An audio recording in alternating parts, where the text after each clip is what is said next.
Good evening, everyone. Welcome to the 7th meeting and commentary on GA 106, Myths and Mysteries of Egypt. Let's begin with the lecture. We have understood from Steiner how the initiates of ancient Egypt perceived the events of cosmic, terrestrial, and human evolution in the astral world, and how they were able to ascend to the astral world, while in previous epochs it was possible to ascend even to the lower Devakan in the Paleo-Persian epoch and to the upper Devakan in the Paleo-Indian epoch. This was possible because, imagine, the spirit of the sun gradually descends towards the earth, and therefore the sphere of consciousness to which the initiates, who were solar initiates, were able to rise in the spiritual worlds corresponded to the sphere where the solar spirit had arrived in its descent. So initially it descends into the upper Devakan, then into the lower Devakan, then in the astral world, the etheric world, and into the physical world at the time of the baptism in the Jordan of Jesus of Nazareth at the age of 30. So you must imagine that as the ancient cultural epochs progressed towards the baptism in the Jordan, the initiates, though elevated, with their initiatory solar consciousness, could reach at most a state of consciousness corresponding to where the solar spirit was descending, from the heights of the higher Devakan to the physical world, then to the events of the mystery of Golgotha, where it unfolded in all the occurrences later narrated in the Gospels.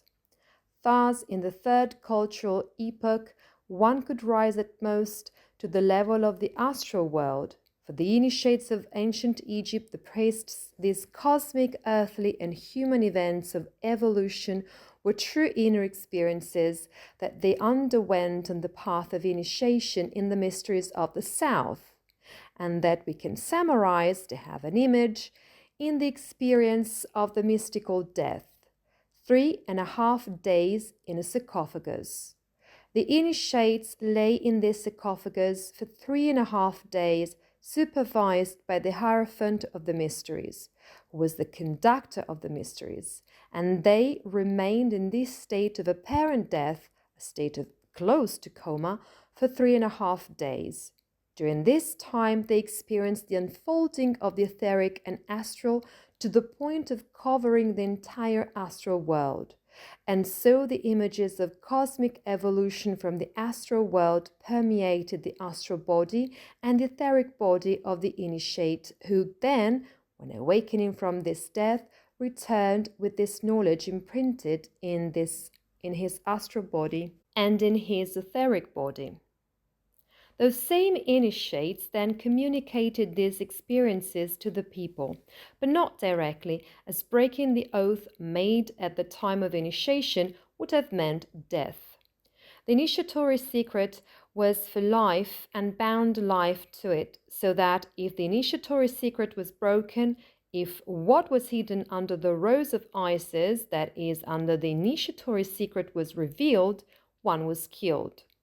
What the initiates communicated to the people, to the uninitiated, were those stories of the gods that we call myths, and which are in truth imaginations derived from the experiences of the initiates in the ancient mysteries.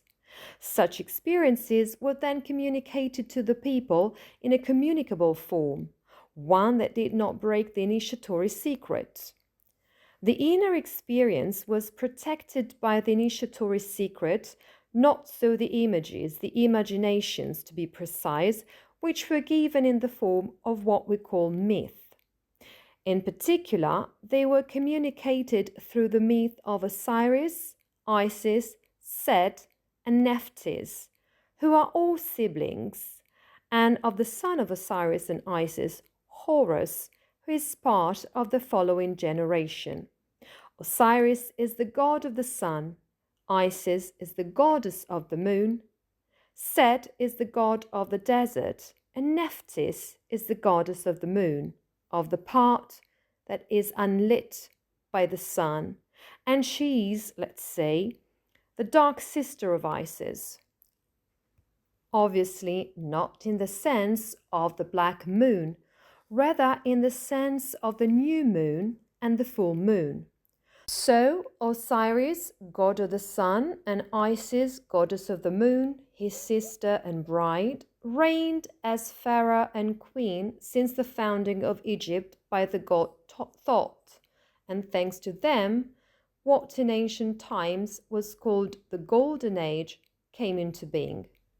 This golden age lasted until the moment when the sun, essentially radiating from within the earth, entered the forces of Scorpio, and in this lecture Rudolf Steiner will take us back to that moment, recapitulating what he had already described, though in a more gradual, increasingly precise and defined way.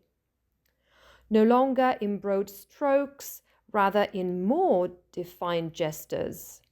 So the sun enters the forces of the zodiacal region of Scorpio about halfway through the Lemurian era, when the forces of light and air, as we have said, separated into a higher part of light and a lower part of air, into external light and internal air in the lungs, and the forces of consciousness of birth, life, and death penetrated humanity for the first time. Here entered Set, the god of wind and desert, who blew air into the human lungs and with this brought the consciousness of death. Thus, in the myth, Set killed his brother Osiris and killed him by deception, luring him into a sarcophagus made especially for him that he gave him as a present. Set made his brother try the sarcophagus to show that the measurements were tailored on him. When Osiris was inside, Set closed the sarcophagus and threw it into the sea. This is the sea of the cosmos. The sarcophagus is the moon, as we have said, and out it goes, just as the mass of the moon, in the middle of the Lemurian era, separating from the mass of the earth, just as the sun had previously separated in the middle of the Hyperborean era. Isis, heartbroken, set out in search of the body of her beloved husband Osiris. When Isis found him inside the trunk of an acacia tree, an evergreen tree that represents the greenery, let us say the green color of the skin of Osiris himself, the forces of vegetation, the forces of the etheric body that survived the event of death, she brought him back to Egypt. At that, Set cut Osiris' body into 14 pieces and scattered them. Isis then is helped by Nephthys, her sister, and third sister of Osiris and Set, and also wife of Set. Nephthys helps her sister Isis gather the 14 pieces of Osiris' body. There is another myth which tells of the birth of Anubis, the god of the underworld, the psychopomp.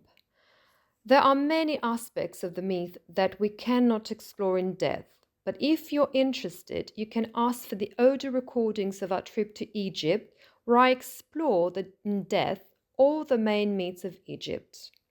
What is important to know here, though, is that Osiris is fertile because he is the god of vegetation, while Set, being the god of the desert, is sterile, and Nephthys wanted a child. Through magic, she appears in the form of Isis and lies with Osiris. When she unites with Osiris, she becomes pregnant with Anubis, whom she will make Set believe is his son. So Nephthys joins the search for Osiris' body because he's also the father of a son Anubis.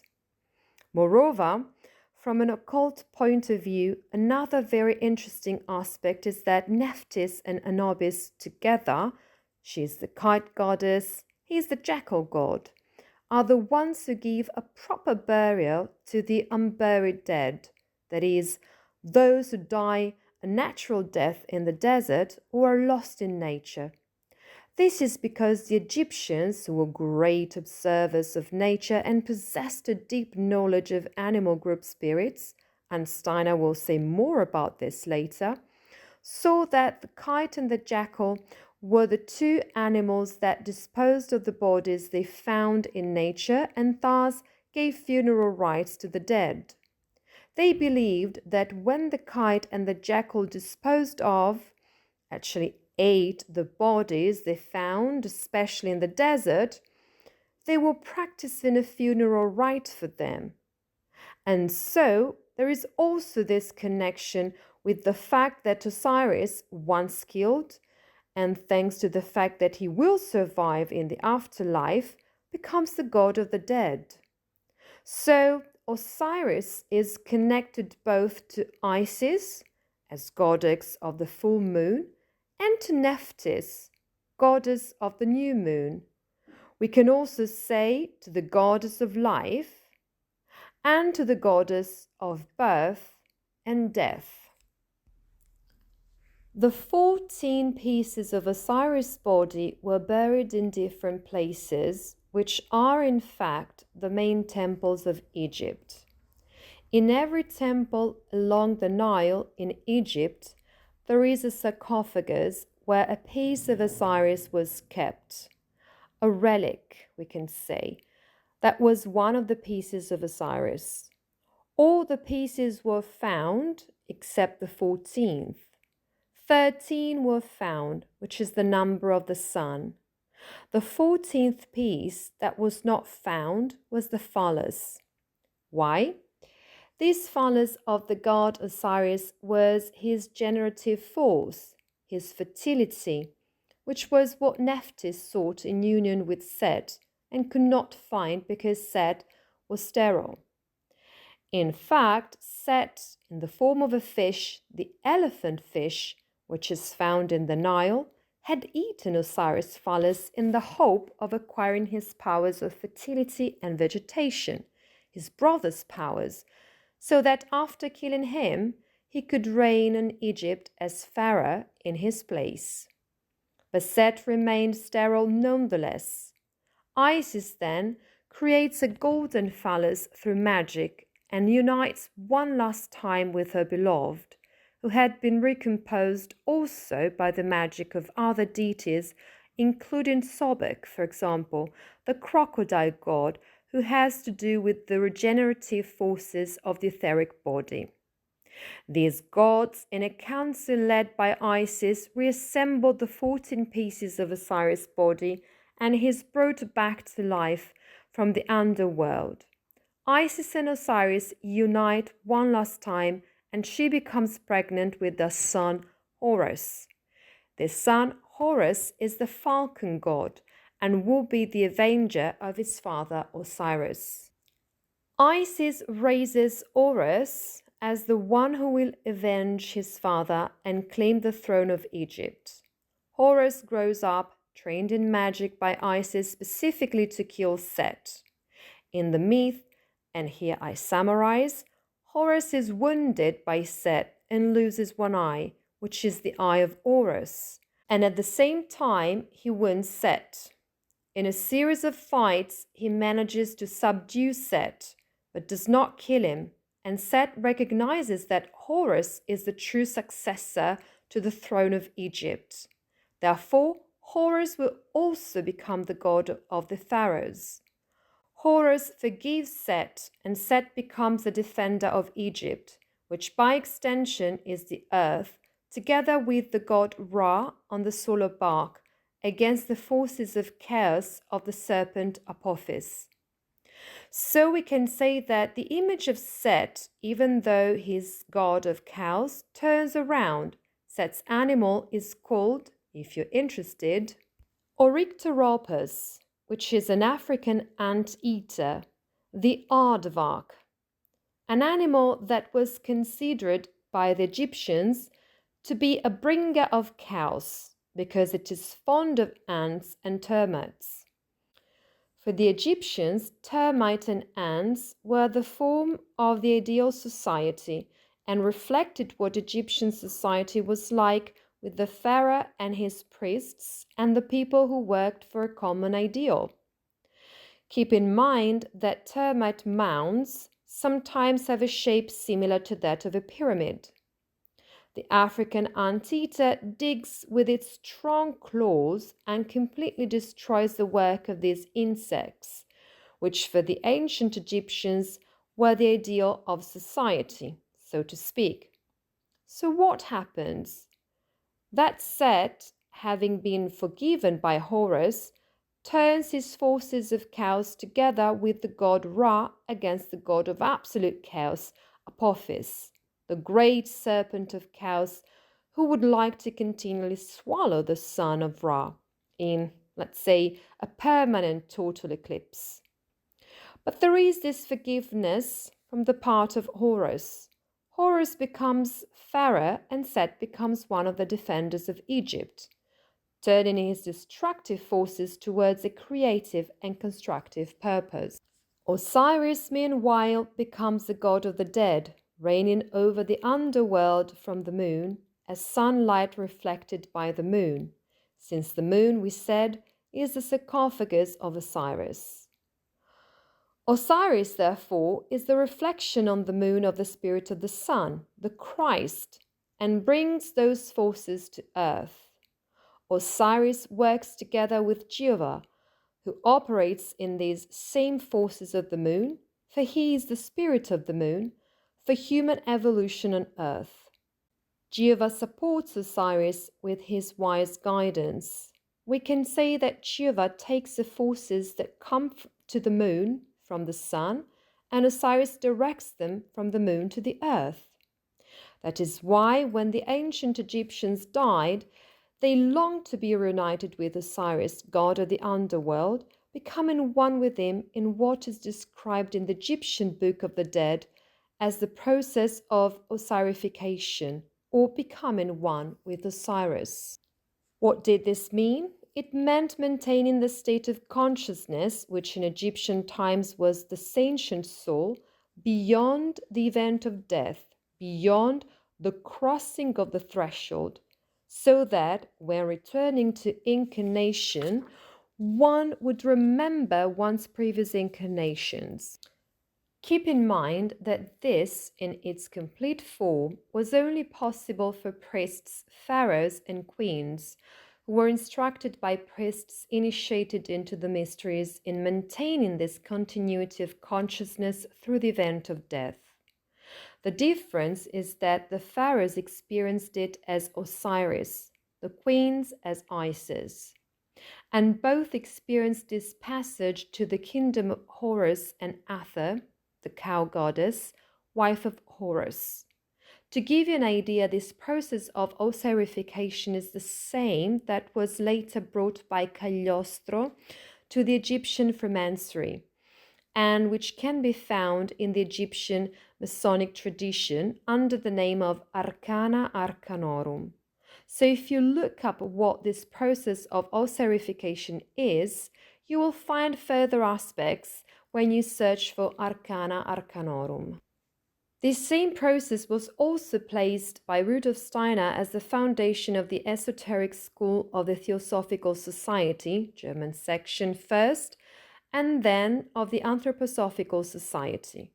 Obviously in a transformed form, because as you know, in the Rosicrucian current, all forms are transformed, but lead to the same spiritual substance. They are adapted, of course, because we have gone from the sentient to the rational affective soul to the consciousness soul, from the third to the fourth and the fifth cultural epochs. Thus, the human souls of the deceased, having passed the threshold, encountered Osiris in the spiritual world, between death and a new birth. Osiris then shows man the way to go from the earth to the moon and to the sun. He acts as the guide for the dead, so much so that, as you know, even in anthroposophy, the first sphere that the dead encounter after earth is precisely that of the moon, in which the process of purification occurs, also called purgatory or kamaloka. It is the process that will allow, once purification is complete, the ascension to the spheres of Mercury and Venus, and then, once the gates of Venus are open, to reach the Sun, the sphere of the Sun. Osiris also works at the formation of the human body, as we have said, following in particular the four-phase lunar cycle, the 4 lunar phases distributed in 28 days with 14 waxing degrees and 14 waning degrees. These gives configuration to the 28 nerve bundles that branch off from the spinal cord and correspond to the 14th waxing and 14th waning of the moon. In everything we have seen that developed in the Polarian era, Earth was man. All humanity was the Earth, and all Earth was humanity. They were one. This is still the case today, but it is more difficult for us to experience it. We must overcome the veils of illusion, the physical veil, the etheric veil, and the astral veil, but in fact, this is how it is. At the time it was a factual reality, we can say everything was a unity, man and earth were one. The etheric nebula was in fact formed by human germs in the form of etheric eggs. We're talking about the supersensible state. So when the mass of the Sun was still one with the Earth, from these eggs were born those we have called flower men of the first half of the Hyperborean era, with this heat-permeated chalice facing upwards. We can imagine a sphere of eggs, a spherical nebula of heat eggs opening up and letting out flower chalices that turn outwards from this sphere, this nebulous sphere. From the chalices, light is gradually radiated into the cosmic distances, and when the future mass of the Sun lights up within the Earth, these flowers light up from within and start to emit light towards the cosmic space around them. The darkness of the primordial etheric nebula then lights up like a sun. We are in the Hyperborean era, and Steiner says that the wonder we experience, for example, when we observe a night illuminated by the lights of fireflies, reminds us of that event.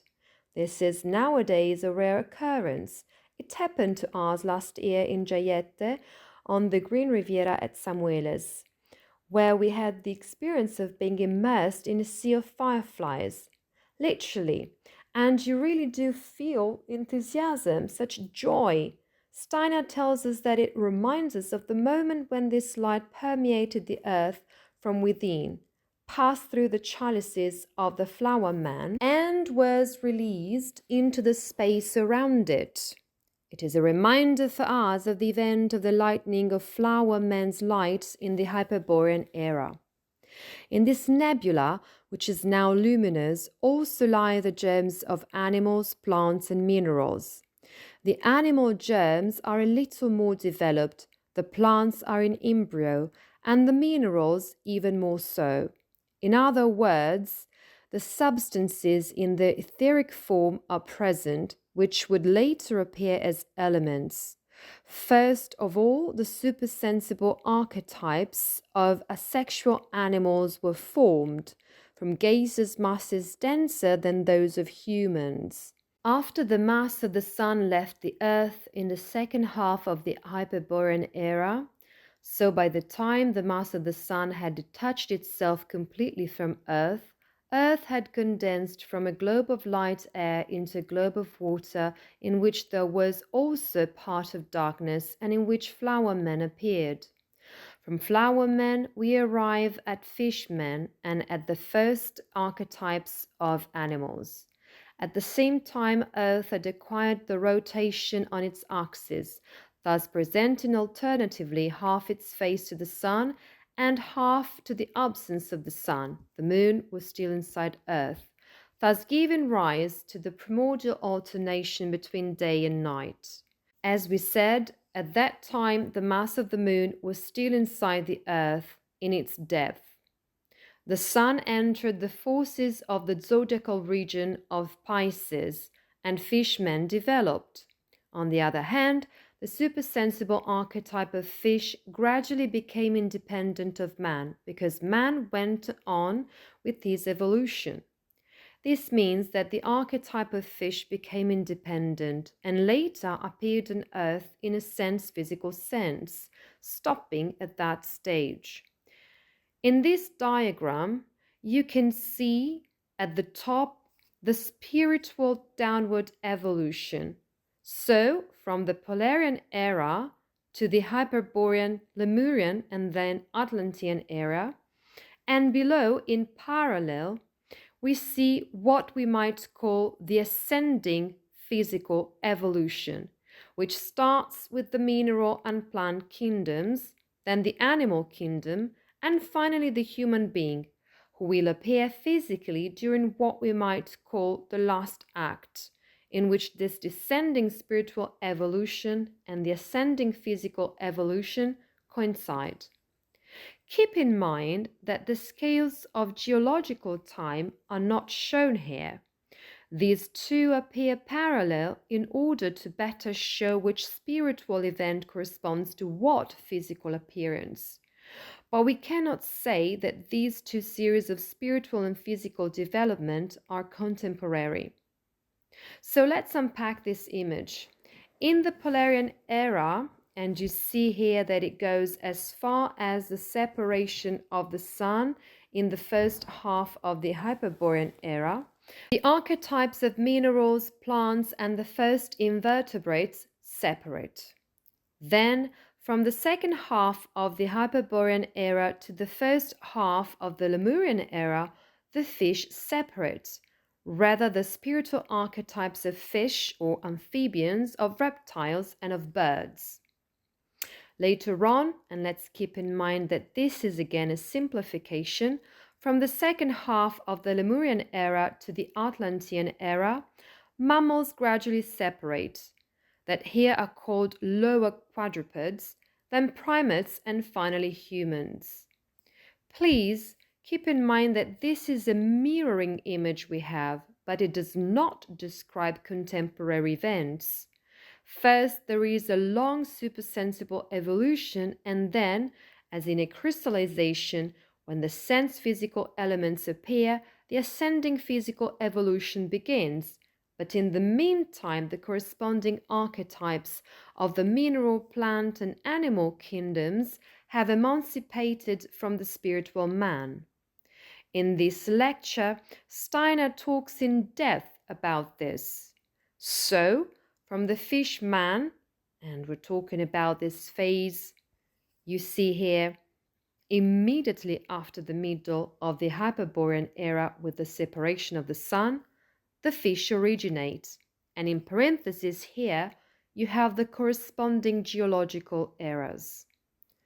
From the fish man, we were saying the supersensible archetype of fish emancipates itself and fish appear. And the same will be true for all other kingdoms of nature, for all other groups of animals. Every time one of the human beings that, as we said, were in this gaseous aerial state of Earth was illuminated by the sun, it was joined from below by one of the animal forms immersed in water. Thus, the animal form and the human form were joined so that the human form was above and the animal form was below. The human form united itself with the sun in the heights, and the animal form united itself with the moon in the depth. The sun was already high above the earth. The moon was still within the mass of the earth. The supersensible human evolution was connected to the sun, while the supersensible evolution of the fish and the animals in general was connected to the moon. The forces of the sun, therefore, spiritualized the human being, while the forces of the moon hardened the animal being. In the previous lecture, Steiner described this fishman as connected to the sun above and to the moon below. Here he specifies even more that we were actually two-bodied beings made up of two bodies, a higher human body that would give rise to the human in a supersensible sense, and an animal body that would give rise to animals in a supersensible sense. These beings then were partly human and partly animal. They were two-bodied beings. When the moon was expelled from the earth, which you can see here as event, the lower, animal half of man, had completely decayed and hardened under the forces of the moon. It had in fact become animalized and had a supersensible form corresponding after the fish to the amphibians, as a sort of large salamander in its lower nature. For this reason, it is also called the dragon, which we can see here in this image of the battle between Apollo and Python. We will talk more about Apollo in this lecture towards the end. The upper half of man had been spiritualized by the forces of the sun. He was a luminous figure who had an organ of perception, in particular for light, darkness, heat, and cold. We find this form in this mythological image that Steiner tells us may be Michael with the dragon. We can also say that it is St. George with the dragon. And today we celebrate the day of St. George. And we can also say it is Apollo with Python. A luminous upper part that is more human and a lower part that is reptilian, resembling a reptile or an amphibian. This man, immersed in the light of the sun, had an organ of perception that was a residue of the ancient floral chalice of the flower man, which we said emitted primordial sunlight from the nebula of the Hyperborean era, when the mass of the sun was still fused with the mass of the earth. This organ of perception, which is shaped like a lantern, or if you like a flower hanging from its stem, was the primordial form of the current pineal gland. With it, man perceived danger, heat and cold, but was able to emit light and therefore perceive the difference between light and darkness. This organ was the original third eye as its peak of functionality, when man still had a life equivalent to that of an animal, i.e., in a dream state. This stage of evolution, with the remnant of the chalice of the flower man of the first Hyperborean era, is remembered in myths in the figures of the Cyclops, with only one eye, as a remnant of the evolution of the Lemurian era. It was like a lantern that served human beings to find their way in the darkness at the time when the sun did not shine on the earth's surface, when there was a part of the earth that was not illuminated by sunlight. This organ, which we are talking about in relation to the Lemurian era, was already existent in the Hyperborean era. In fact, it comprised almost the entire human being. Then, in the Lemurian era, this organ became an organ on the head of the human upper half. Then it gradually regressed, but remained active until the end of the Atlantean era. So both in the Lemurian era and in the Atlantean era. Then it gradually atrophied and, once enclosed within the skull and within the brain, gave rise to the current pineal gland, also called epiphysis. It corresponds to the area between the cranial sutures of a baby's skull, which is still soft. On the other hand, human beings took on and at the same time originated through the liberation of the corresponding supersensible archetype, increasingly higher animal forms. You can see this clearly in the image we saw earlier, in this one of the two currents of evolution. Lower parts of the lower half of the human body hardened first and took on forms corresponding to the archetype originating from the zodiacal regions into which the sun had entered, We said that the sun entered Pisces, so forces emanated that allowed the supersensible archetype of the human food to evolve, and in parallel of the primitive fish that remained bound to water. This is why the region of the feet is also the region of Pisces in the human body. The same applies to all the other signs. The sun then entered the zodiacal region of Aquarius, from which emanated the forces that allowed the supersensible archetype of the human leg, or what we might call the calf, to evolve as to swim actively in the water and emerge towards the surface. Parallel to this, the more evolved fish and primitive amphibians developed. In the next phase, when the sun entered the zodiacal region of Capricorn, forces emanated that allowed the supersensible archetype of the joints to evolve. We are moving up from the foot to the calf to the knee, and all the more complex joints, as well as, in parallel, the more evolved amphibians, which, as you know, gradually moved from water to land.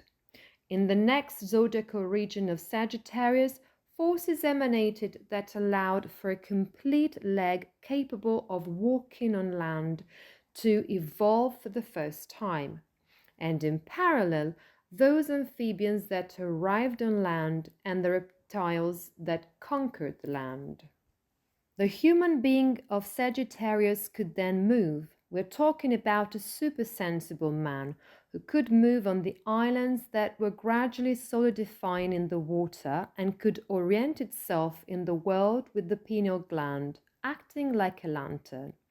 The supersensible human part was the upper half, and the supersensible animal part was the lower half, so that we also have this image in the zodiacal sign of Sagittarius, which is a double sign in the sense that it has an upper half and a lower half.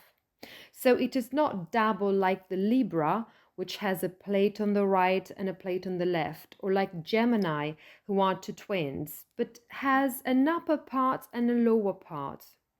It is a so-called bicorporeal because it is half human and half animal, like a centaur in mythology, which imaginatively represents the animal man of the primordial era of Sagittarius. We are therefore talking about the era of Sagittarius, which corresponds to the Lemurian era, when amphibians and reptiles appeared in a physical sense. When the moon left the earth, the sun entered the zodiacal region of Scorpio, which is what Steiner said at the beginning. Do you remember? And something he already talked about at the end of the previous lecture. At that time, the differentiation between light and air occurred, and therefore everything we were saying about the entrance of the forces of death with air in the lungs, and about light that could only come from outside, and about the human being differentiating into the two sexes. Scorpio, in fact, regulates sexuality.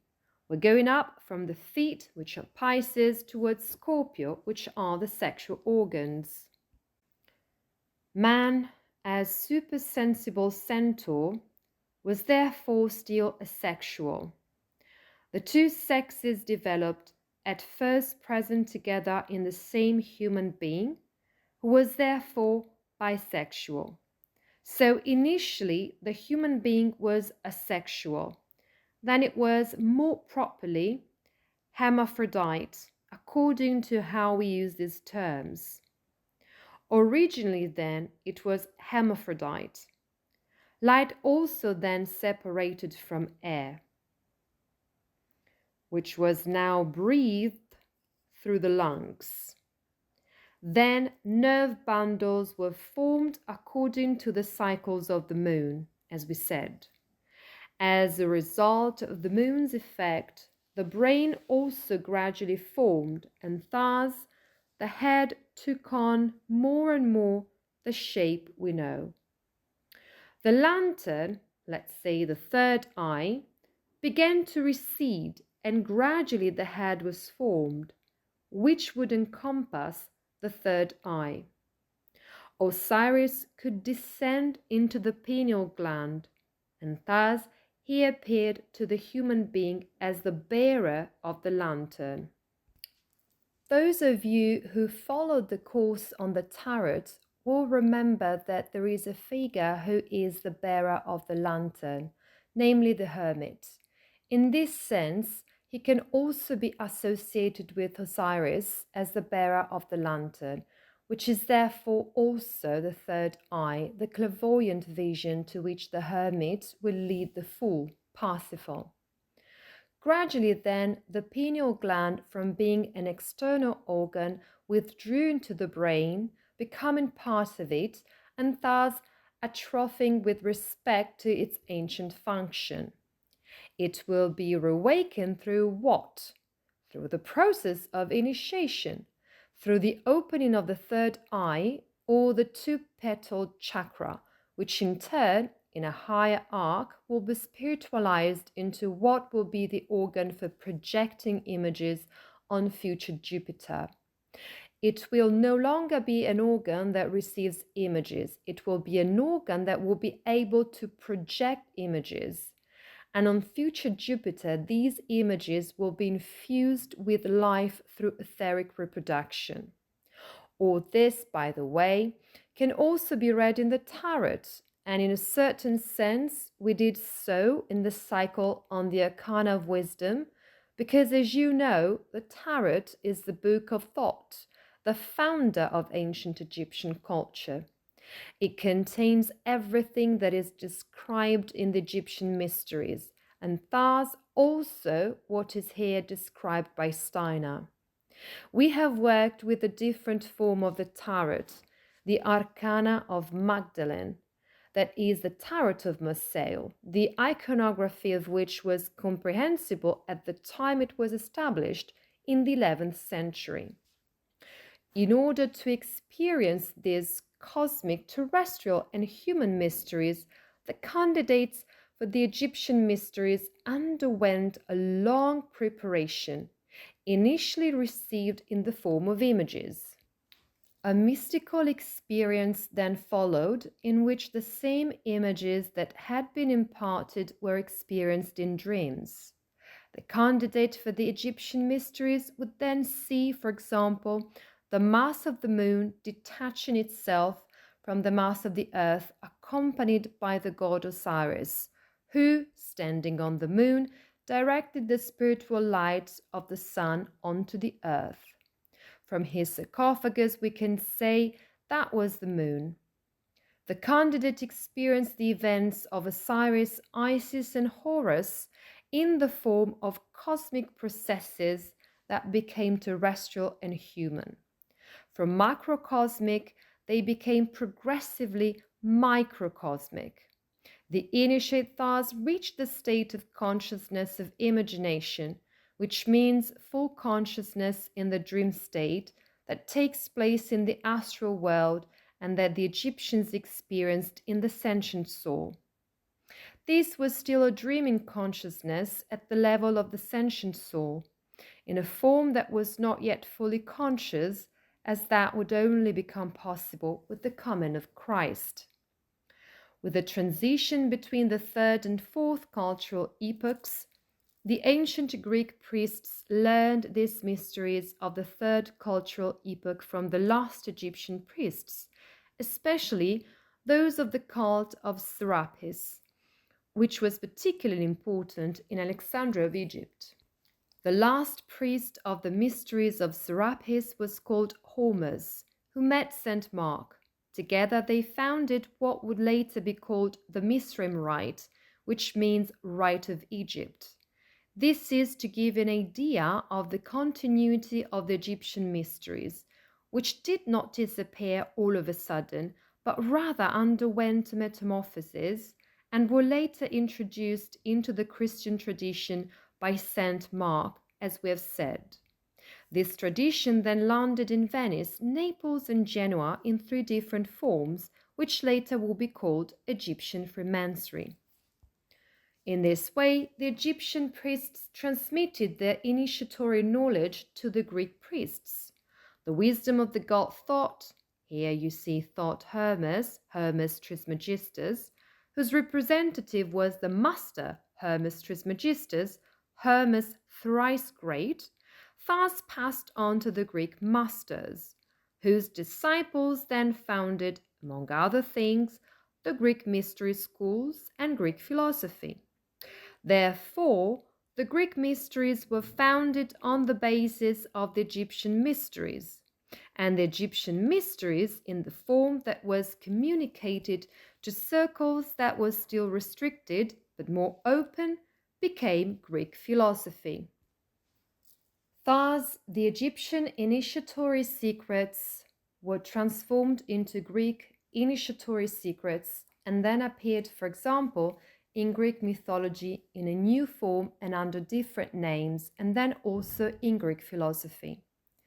This transmission from the Egyptian initiates to the Greek initiates caused also a certain watering down of the ancient Egyptian mysteries, because, as we have said, as Christ, the Spirit of the Son, descended towards the sense-physical world, we're talking about the first half of the fourth cultural epoch, the Greek part, so to speak, the consciousness of the initiates could no longer rise fully to the astral world. It could strive to reach the limits of the astral world, but at most it could reach the etheric region of the physical world. So what the Greek initiates experienced in most cases was a reflection of the Egyptian mysteries that from the astral world manifested in the etheric world. They saw it from the etheric world, which as a state of consciousness is below the astral world. They saw a reflection of the Egyptian mysteries. For this very reason, Egyptian myths are in some ways, let's say, less fragmentary than Greek myths. There is certainly a variety, but as you think about 3,000 years of Egyptian history, it is clear that variations, etc., were generated over time. There were also local variations that explained certain aspects of the mysteries which were peculiar to that area of Egypt. But you have to imagine that all the variety and complexity of Greek myths can be a sort of reflection and multiplication of the original Egyptian myths. This, moreover, came also to increasingly describe the complexity of human relationships which established themselves precisely in the fourth cultural epoch. This is why Greek myths are so often used in psychology, particularly in psychotherapy, because they describe the whole variety of human relationships, not only between humans, but also with nature, with the world, with cosmic forces. So we can say that these deities in the Greek mysteries became increasingly humanized precisely because of this watering down of the Egyptian mysteries into the Greek ones, in that the Egyptian initiates could still ascend to the astral world, while the Greek initiates could only ascend to the etheric region of the physical world. The Greek initiates then looked to the Egyptian ones not only as their predecessors, but also as their teachers. And it is in this sense that, for example, Plato talks about Atlantis as deriving from knowledge acquired through the Egyptian mysteries that had gradually been lost, watered down.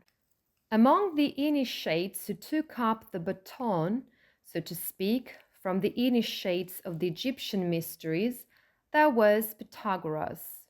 We are in the 6th century before Christ, and Pythagoras' esoteric mathematical doctrine, which today is appreciated only in a purely formal and external form, was instead a profound esoteric doctrine. We could call it Pythagorean Kabbalah, in that numbers were seen as divine spiritual entities, having relationships with each other like divinities would. Pythagoras was the founder of the School of Mysteries in Crotone, Calabria, where he also contributed to the containment of the anti-grave forces emanating from there. As you know, anti-grave forces are particularly concentrated between Calabria and Sicily. In parallel, in Sicily, we have Empedocles in Agrigento, who, in the 5th century before Christ, created the other pole, so to speak. One in Calabria with Pythagoras and the other with Empedocles in Sicily. Together, we can say ideally, because one was in the 6th century and the other in the 5th, at any rate very close to each other, they worked at containing these anti-grave forces, which in ancient times were portrayed in mythological form as two mythological monsters, Scylla in Calabria, which were the forces of Luciferic mysticism, and Charybdis in Sicily, the forces of Ahrimanic dogmatism. Pythagoras taken up a practice of the Egyptian mysteries taught from behind a veil, because through him, through Pythagoras as a conduit for the deities, the wisdom of Isis revealed itself. That is, the Sophia herself would be revealed. Before Christ, Isis was veiled. She was called precisely veiled Isis, and the wisdom of Isis is the Sophia who would later be revealed with the mysteries of the incarnation of Christ Jesus through Mary. Mary and the other forms of the feminine, therefore also Mary Magdalene, and so on. Pythagoras communicated to his disciples through riddles, what we would today call mathematical and geometry problems. However, for them, they were not problems of mathematics and geometry, but rather relationships between spiritual entities, which are the numbers. It was a completely different concept. For us, it has been reduced almost to a kind of formal game. For Pythagoras, it was about understanding the creative and formative entities that existed in the spiritual world and that created and formed the sense-physical world. The mathematical operations were their relationships. It meant knowing the relationships between these spiritual entities. Pythagoras had been initiated into all the ancient mysteries, in the mysteries of India, Persia, Egypt, as well as Eleusis. Thus, he had knowledge of all the mysteries of all the cultural epochs that remained in existence until the 6th century. We must keep in mind that they had somehow lost their original power, but they existed in a form that could be reawakened in some particularly evolved souls, such as Pythagoras. Pythagoras never revealed the mysteries directly, as we know that it would have cost him his life, but rather founded a new mystery school, a new esoteric school based in mathematics, in which numbers were communicated as living divine spiritual entities capable of forming relationships. To give an example, Plutarch describes some occult aspects of Pythagoras' teachings. His famous 47th proposition, which we usually call Pythagorean theorem, establishes a fundamental relationship between the sides of a right-angled triangle. This is an example to see that what we call basic mathematics, so to speak, which we learn in primary school, middle school, and then again in high school, are in fact largely the mysteries of the school of Pythagoras. In every right-angled triangle, the sum of the areas of the two squares in the legs equals the area of the square on the hypotenuse.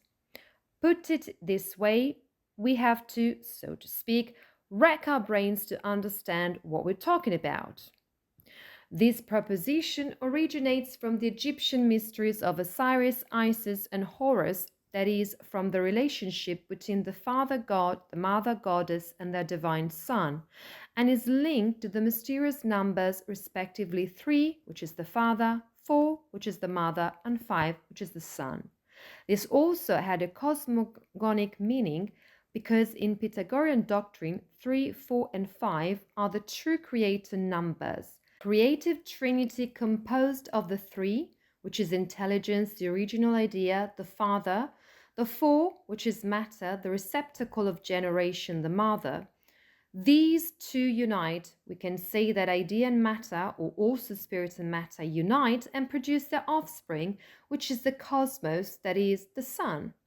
We have said that Horus restores the original kingdom of his father, thus bringing cosmos, which means order, where Set had brought chaos. For the Egyptians, good and evil, as we understand them, did not exist.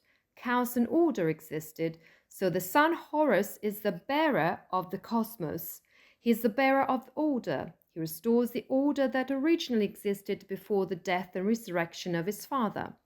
In the Egyptian mysteries, therefore, what we call mathematics and geometry are imparted as knowledge resulting from the experience of the divine relationships of Osiris, Isis, and Horus.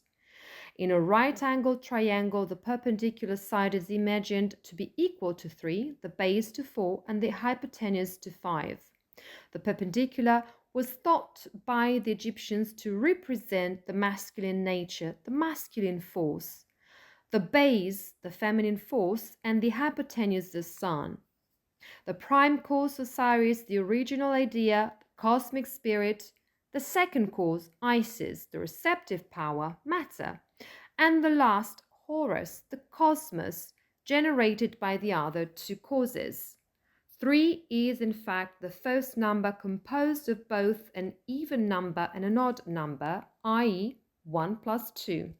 4, on the other hand, is a square whose side is equal to the sum of two even numbers, i.e. 2 plus 2, and 5, being generated by the sum of 3 plus 2, can be said to have an equal relationship with both its parents, the father and the mother. Here you can see it in different forms, different representations to give an idea. In addition, the figure of the triangle is the basis of all subsequent plane figures. It is the minimal plane figure as well as the surface with the fewest sides of any three-dimensional polygons. If we add 3 plus 4 plus 5, we get 12, which are the 12 zodiacal regions in cosmic space. In the mysteries of Pythagoras, these referred to the dodecahedron, one of the Platonic solids, which is the polygon of ether, the quintessence. The faces of the dodecahedron are pentagons. It is a pentadodecahedron. Through this metamorphosis that goes from numbers, from a sum of numbers, to plane geometry, to geometry that gradually becomes three-dimensional with the Platonic solids, Pythagoras had his disciples gradually penetrate new mysteries, even higher mysteries.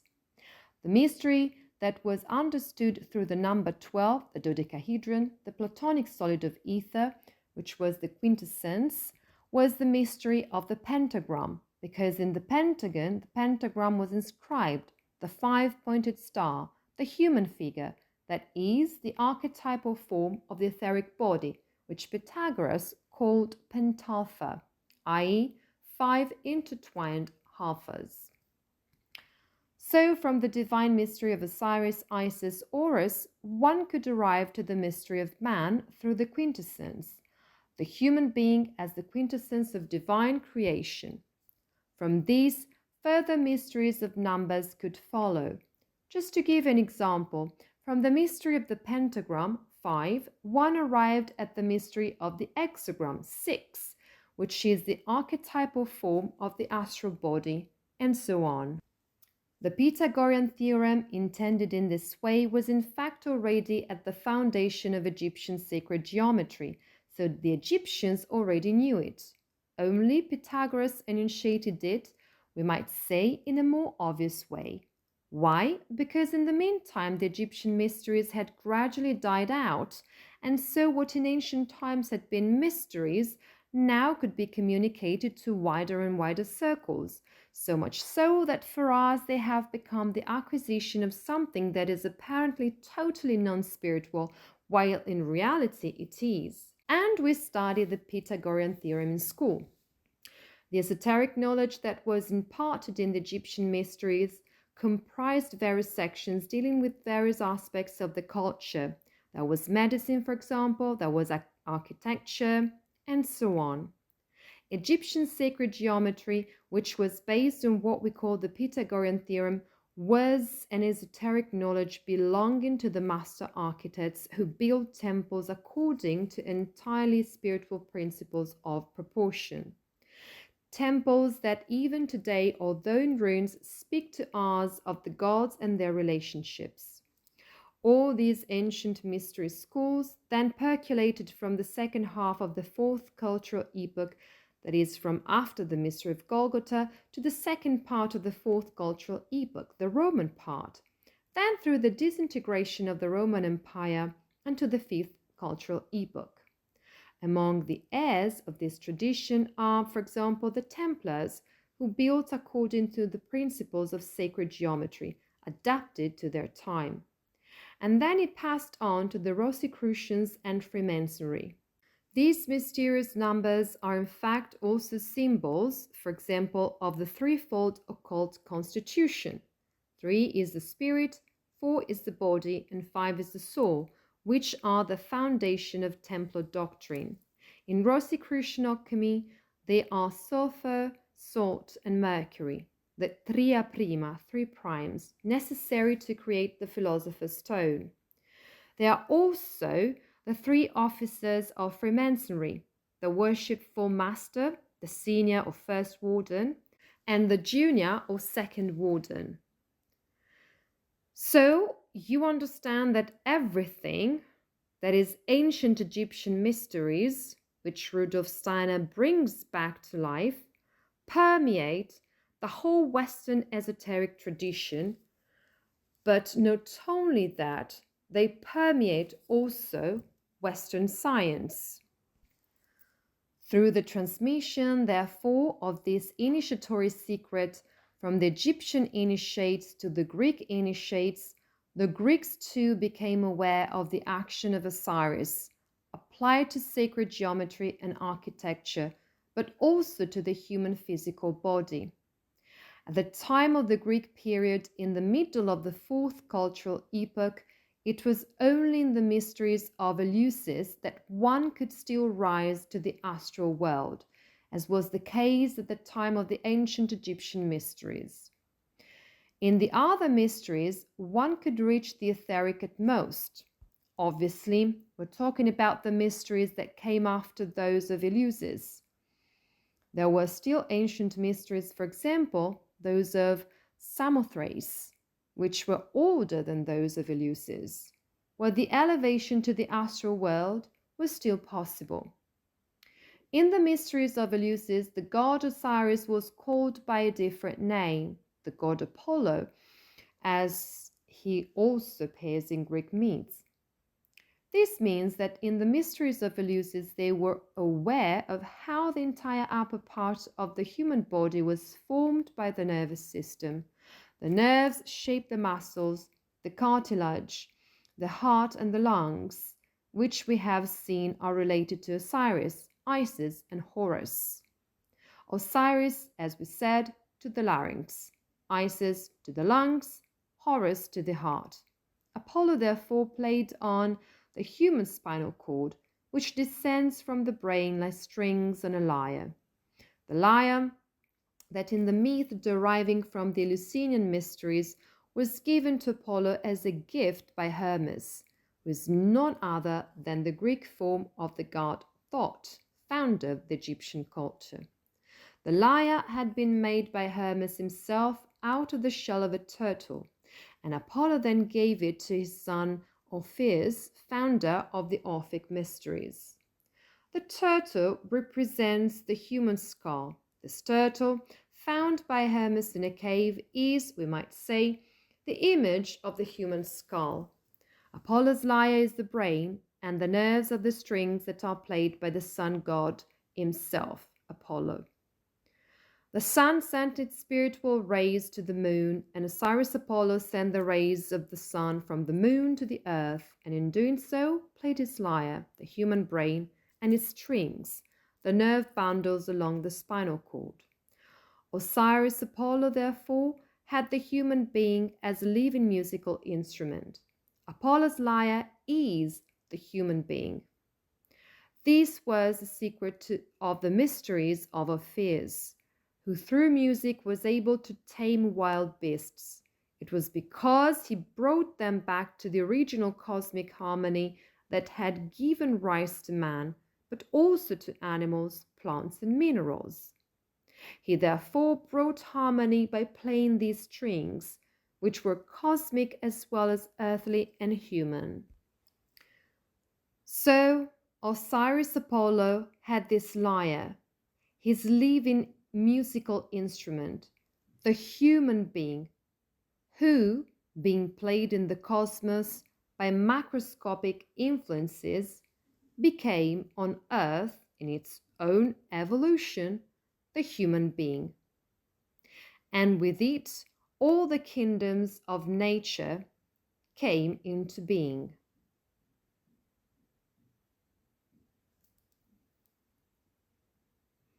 With this, I thank you for listening.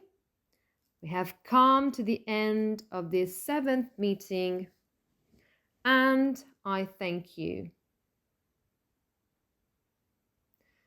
Thank you, Giorgio. Beautiful. Thank you, Giorgio. Thank you all. Thank you. See you next week. Bye, everyone. Thank you.